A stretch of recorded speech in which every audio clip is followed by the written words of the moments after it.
Hey there, welcome back. Today I'm here to talk about how to overcome setbacks, something that we all face. But you know what? Setbacks are not something which we call or label as failures. Setbacks are actually setting the stage for making a comeback. And we've all been there, right? We've all have our own shares of ups and downs. Some problems seemed too big to handle or overcome. But quitting is never the answer. Not at least for me and not for you, I'm sure. If I remember COVID time, it was a tough time for everyone. Both me and my husband, being doctors, we are the first ones to be hit. During the first wave, I always remember we used to travel to office to our jobs despite the lockdown. Not a single day of respite, despite having young one at home. There was no point that we were not allowed. We had to go. We were the warriors on the front workers in the COVID. And my husband, being a chest physician, he was the first one to be hit. And he got COVID and he was isolated in a separate hospital in a unknown ward. And I was isolated and locked in my home for 14 full days. My 1.5-year-old baby was taken away and he was separately isolated in a different home with the grandparents. So it was a tough time, very tough time. And my office even, denied me entry and deducted my salary. I felt alone, I felt helpless, and I thought I was losing it all. But here's the thing, all setbacks are an opportunity. That's not the end. In fact, it's a detour to success. I started to go deep within.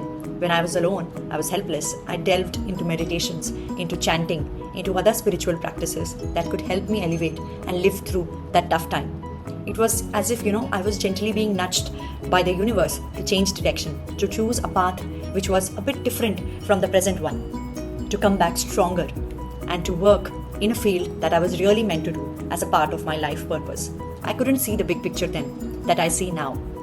I actually became a mindfulness parenting coach, and I have not only helped myself, but all the tools that I have learned over the years, whether it's mindfulness, meditations, energy healings, alternate healing modalities, I've helped my patients and they have seen tremendous benefits, tremendous results in their own life. They've all grown, overgrown and overcome, whether it was physical challenge, relationship challenge, money challenge, or even mental health issues. They were able to overcome and uplift themselves.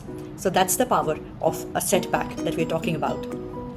So fast forward to today, I can proudly say that I did not only overcome the challenge. My family is happy, hale and hearty, and I was in fact, pushed to learn the tools that are necessary to thrive in this challenging world today. We are all talking about mental health, but how many of us are taking the steps to learn something, to take care of our own stresses, our own burnout, our own depressions, anxieties? If we can do that, the whole world and whole planet will become a more peaceful place to live in.